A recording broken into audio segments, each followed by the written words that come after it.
warahmatullahi wabarakatuh. Salam sejahtera untuk kita semua. Baik, perkenalkan nama saya Nurul Hidayah dengan NIM 22014141188. Baik, video kali ini untuk memenuhi tugas mata kuliah pembelajaran IPS SD. Baik, materi kali ini bab 6 yaitu Indonesiaku Kaya Budaya. Topik B, Kekayaan Budaya Indonesia. Adapun capaian pembelajarannya, yang pertama, peserta didik dapat mengidentifikasi berbagai keragaman budaya yang ada di Indonesia. Yang kedua, peserta didik dapat mengetahui faktor yang menyebabkan keberagaman di Indonesia. Dan yang ketiga, peserta didik dapat menerapkan sikap menghargai keberagaman di lingkungannya. Keanekaragaman budaya Indonesia. Indonesia memiliki keanekaragaman budaya, banyak suku bangsa dengan bahasa, pakaian, rumah, makanan, dan kesenian yang berbeda-beda.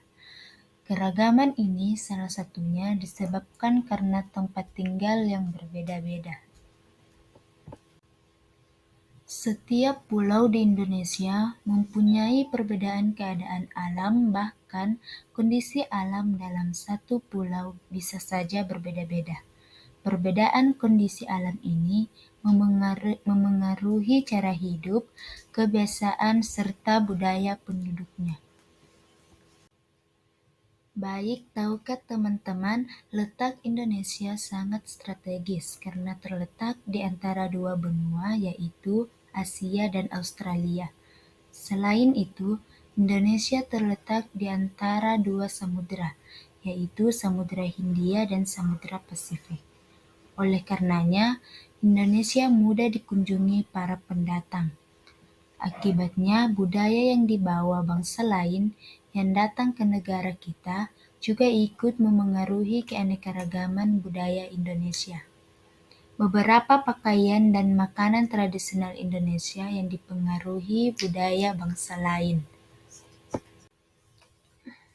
Adapun beberapa faktor yang menjadi penyebab Indonesia memiliki kekayaan keragaman budaya. Yang pertama, letak strategis wilayah Indonesia, kondisi geografis negara kepulauan, perbedaan kondisi alam, keadaan. Yang pertama, faktor letak strategis wilayah Indonesia.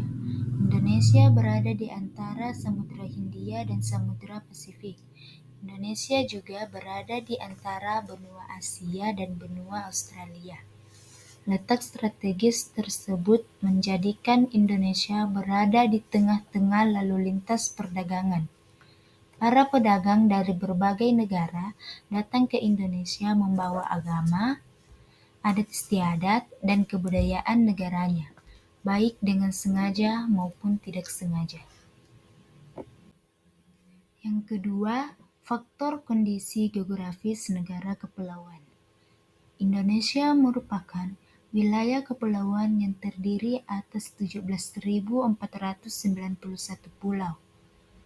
Penduduk yang menempati satu pulau atau sebagian dari satu pulau tumbuh menjadi kesatuan suku bangsa dan budaya sendiri. Adapun yang ketiga, yaitu faktor perbedaan kondisi alam. Kehidupan masyarakat pantai berbeda dengan kehidupan masyarakat pegunungan. Masyarakat pantai lebih banyak memanfaatkan laut untuk mempertahankan hidupnya, yaitu dengan menjadi nelayan.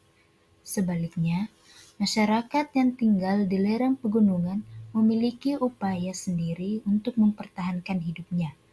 Mereka lebih memilih mata pencaharian yang berkaitan dengan relief alam pegunungan, misalnya sebagai peternak atau petani sayur.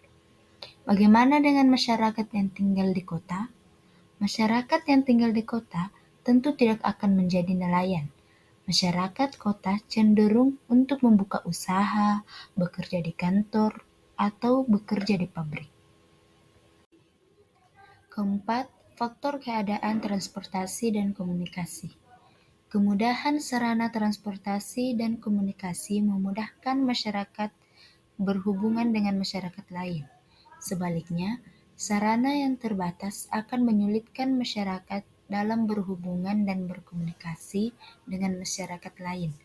Kondisi ini menjadi penyebab keragaman masyarakat Indonesia. Yang terakhir, faktor penerimaan masyarakat terhadap perubahan. Keterbukaan masyarakat terhadap sesuatu yang baru, baik yang datang dari dalam maupun dari luar masyarakat, membawa pengaruh terhadap perbedaan masyarakat di Indonesia. Karena keterbukaan ini menyebabkan akulturasi budaya. Budaya yang ada di daerah tertentu akan terpengaruh dengan budaya dari luar. Baik, setiap wilayah di Indonesia memiliki ciri khas budayanya masing-masing, mulai dari pakaian adat, makanan tradisional, rumah adat, dan masih banyak lagi. Perbedaan inilah yang membuat Indonesia menjadi indah dan unik. Beragam ras di Indonesia menjadikan masyarakat yang memiliki beraneka ragam suku bangsa, agama, dan budaya. Sebagai masyarakat Indonesia yang baik, sudah seharusnya kita saling menghormati dan menghargai perbedaan yang ada di Indonesia. Jadi, setiap suku bangsa mempunyai ras masing-masing. Oleh karena itu, tercipta keragaman ras. Baik teman-teman, itulah tadi materi tentang kekayaan budaya Indonesia. Semoga materinya dapat kita pahami. Assalamualaikum warahmatullahi wabarakatuh. Dan terima kasih. Ya.